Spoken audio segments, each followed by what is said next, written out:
I miss the old chair. It doesn't miss you at all. So, living a life of purpose and meaning and positive vibrations and working toward things, I talk to my wife, and my wife talks to me, and she brings up this word a couple of times in teachings about surrendering to the moment. And that's a tough word for me. And the first talker up here today about the car accident and letting go. You see, you're not surrendering your desire. When you surrender, you're surrendering your resistance to your desire. You're surrendering beliefs that don't allow your desire. And the reason that we know that so emphatically, the reason we're so sure about that, is because we know that as life caused you to ask and desire, that those desires are valid and they remain. Once the desire is born, Source supports it all the way out to its full fruition. And so you can't stop desiring. You're not surrendering your desire. You're just surrendering anything that's keeping you from it, like struggle and trying too hard and defending yourself and rationalizing and justifying and trying too hard and efforting. It's those things that you're surrendering. And we are glad that you made the association with our first conversation, because that's exactly what happens. When you get into a situation,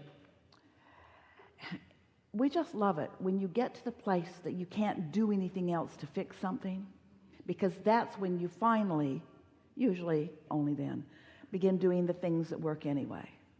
And the things that work anyway are all about energy and thought and alignment and emotion. That's great. We want to hear more from you, but in this concept of turning the vibration to the thought and the thought to the thing, in that process of turning thoughts to things, the first manifestation is an emotional one. So when you start having emotions about something, something's beginning to turn to a thing. So if the emotions feel good, then encourage it, perpetuate it, stay right on that subject, poke around at that theme, encourage it. But if the emotion doesn't feel good, then focus somewhere else. Try to find other things to focus about, because that's how thoughts turn to things. Thoughts turn to things by attention to them. So the word surrender, and I know it's surrendering the things that don't get me where I want to go, but is there another word that I can use to describe it? Well, the word that we've been using for as long as Esther's been allowing us to flow through her is allow. And what is it that you're allowing? You're allowing your connection, you're allowing your power, you're allowing your clarity, you're allowing your true desire, you're allowing your receptiveness, you're allowing yourself to be in the receptive mode. You're allowing the cells of your body to receive. You're allowing well-being. That's awesome. Yeah. That's it.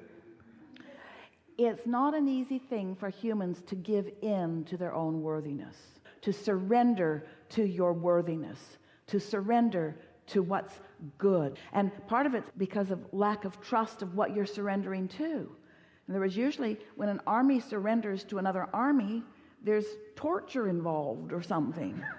And so the idea of surrendering, so you got to trust what you're surrendering to before you're going to be willing to surrender. Right. So you're surrendering to the goodness that is all that is. You're surrendering to your own well-being. You're surrendering to your natural resources. You're surrendering to the clarity and profound perfection of your own desire that you've carved out of life.